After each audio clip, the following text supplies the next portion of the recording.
öeldu teile tere Tallinnast, sellisest kohast, kus tegelikult 10 000 inimesed iga päev mööda sõidavad ja võib-olla ei teagi, et selline kihvt koht on olemas.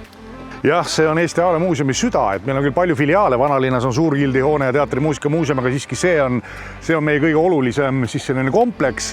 See oli siis kunagi 200 aastat tagasi oli siis siin suhkrutööstus. Aha.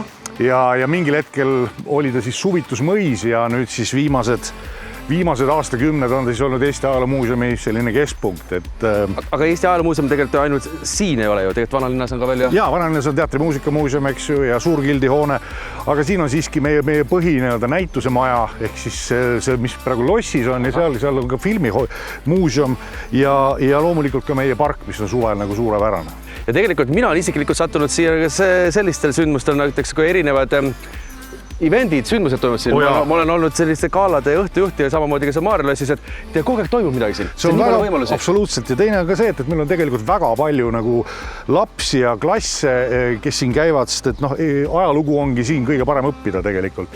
Ja ta on turistide hulgas ka populaarne ja ta on siin samas tegelikult kesklinna piiri peal Lauluväljaku kõrval. Siin on kohvik avatud ja siin on põhimõtteliselt nagu tegevust terveks päevaks, aga jah, me oleme viimastel aastatel proovinud ka nagu lastele just väga palju tähelepanu pöörata. Ja mis on lahe on see, et head inimesed, kui te pole kunagi mööda punast vaipa kõndinud, siis tulge siia. See vaip on väga pikk ja väga lai.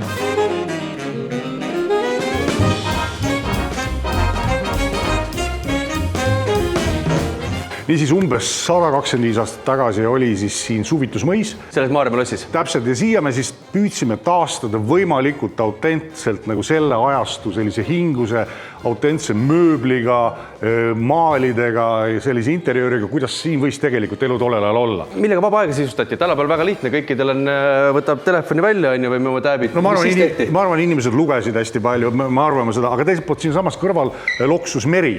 Jah, uks ees kohe. Uks ees, põhimõtteliselt lähed trepist alla, siin loksus meri, eks ju, hiljem me oleme võtnud sealt merelt tükki maad. Et see kõik see, mis see Pirita teeb, mis siin on mitu rada, seda ei olnud 124 aastat tagasi. Siin samas kohe trepi ees oli vesi. Aga tüübid suvitasid siin ja siis me püüdsime nüüd taastada sellise, natukene seda õhustikku. Näed? Kell lööb ka. Ma tahan, et mu riik kuulaks mind, meil on probleem ja see ei ole punane värv. Jep, see on nüüd meie püsinäitus, eks ju, mis ulatub siis põhimõtteliselt vabariigi loomisest kuni enam-vähem tänasesse päeva välja. Et see nüüd on, siin on nagu legendaarne fooliummüts on kenasti näha siin selle koha peal.